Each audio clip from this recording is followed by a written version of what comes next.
Miért jött ide? Azok után, ami itt történt.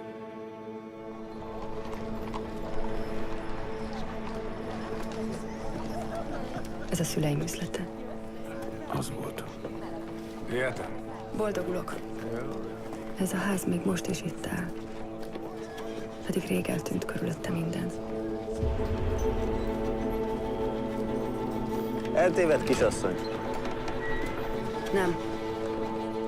Elvihetem valahová?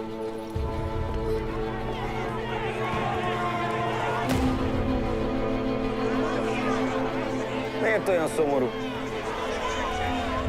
Nem ez az egyetlen kalapszalon a városban? Az egyetlen, ami a nevemet viseli. Maga egy lejtel. Ismerte a pártjámat? Vigyék! Olvassák! Senki sem tudja, hol lehet most. Imádkozzunk, hogy ez így is maradjon.